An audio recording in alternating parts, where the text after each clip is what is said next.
Hello guys, जो 20 मार्च को आइल्स का एग्ज़ाम होने जा रहा है उसकी प्रेडिक्शन बताने जा रहा हूँ। सबसे पहले बात करें लिसनिंग की, तो लिसनिंग में पार्ट 1 में आपको फिल इन द ब्लैंक्स आ सकते हैं, जैसे फॉर्म कंप्लीशन। तो घबराने की कोई बात नहीं है, बहुत इजी सेक्शन होगा। पार्ट 2 में आपको स्मॉल एमसीक्यूज और मैप देखने को मिल सकता है, लेकिन ये थोड़ा सा मैप थोड़ा सा मॉडरेट होगा। ओवरऑल ये पार्ट आपको इजी टू मॉडरेट होगा।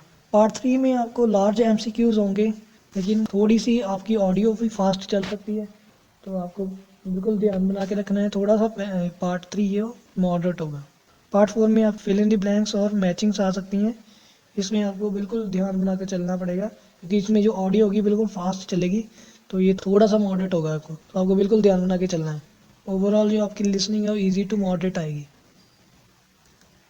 इसके बाद बात करें रीडिंग की, तो रीडिंग में आपको पैसेज 1 में matchups, choose from the correct options, like which paragraph contains the following information, ऐसे वाले क्वेश्चंस आ सकते हैं। तो ये पैसेज थोड़ा सा इजी टू मॉडरेट होगा। और पैसेज 2 में आपको यस नो नॉट गिवन या ट्रू फॉल्स और लिस्ट ऑफ द हेडिंग्स आपको देखने को मिल सकते हैं। ये भी पैसेज थोड़ा सा इजी टू मॉडरेट होगा। और पैसेज 3 में आपको फिलिप्स, एमसीक्यूज और शॉर्ट क्वेश्चंस ऐसा कुछ मिल सकता है। ये थोड़ा सा ट्रिकी होगा, थोड़ा सा मॉडरेट होगा।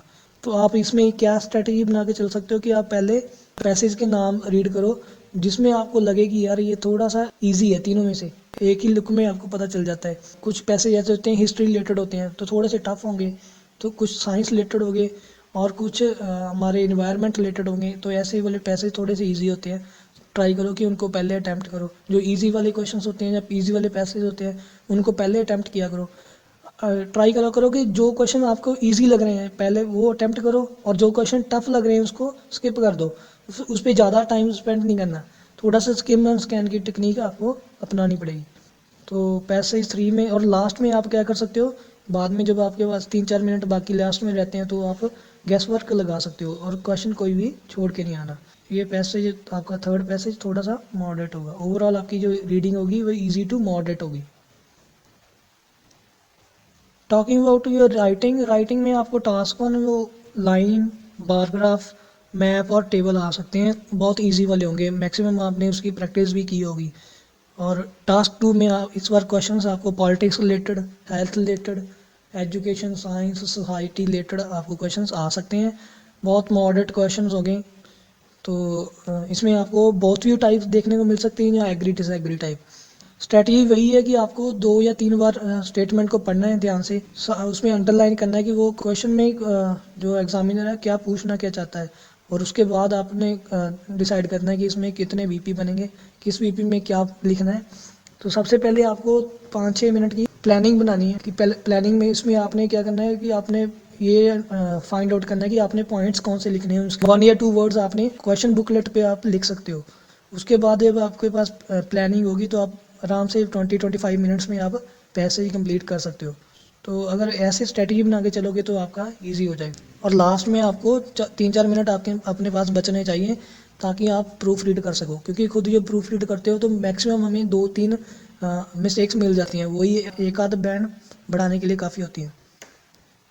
लास्ट में आता है आपका स्पीकिंग क्यू कार्ड्स। स्पीकिंग में अब आपको पता ही है, स्पीकिंग में पार्ट 1 तो सिंपल से क्वेश्चन होते हैं इंट्रोडक्शन के, या छोटे मोटे और क्वेश्चंस होते हैं, वो उनकी तो आपने पीडीएफ्स में से आपने प्रैक्टिस की होगी। और पार्ट 3 में भी आपको पता ही है कि जो क्यू कार्ड आता है उसके साथ में क्वेश्चंस होते हैं नीचे दिए हुए, फॉलोअप्स, प्लस थोड़े बहुत तो इधर उधर से भी पूछ सकते हैं।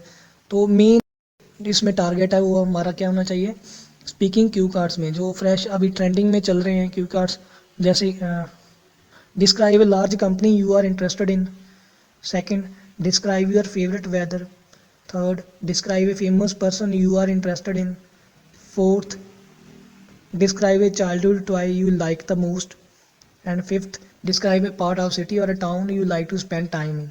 सो ये जो 4-5 क्यू कार्ड्स हैं, इन पे आपको एक्स्ट्रा फोकस देना पड़ेगा। ये नहीं है कि बाकियों को इग्नोर करना है, बाकी भी करने हैं, लेकिन इन पे आपको थोड़ा सा ध्यान देना है। और अगर आपको इनमें से डिफ़िकल्टी आ रही है कोई भी, कि आप अपने पास यूनिक क्यू कार्ड आइडिया नहीं है, तो मैं ये क्यू कार्ड, मैं इनके लिंक मैंने ये डिस्क्रिप्शन बॉक्स में डाल दूँगा, आप वहाँ से जाके उसकी वीडियोस चेक कर सकते हो, आपको नया और यूनिक आइडिया मिलेगा। सो ओवरऑल आपकी स्पीकिंग ईजी है इस बार। So this is all about IELTS prediction.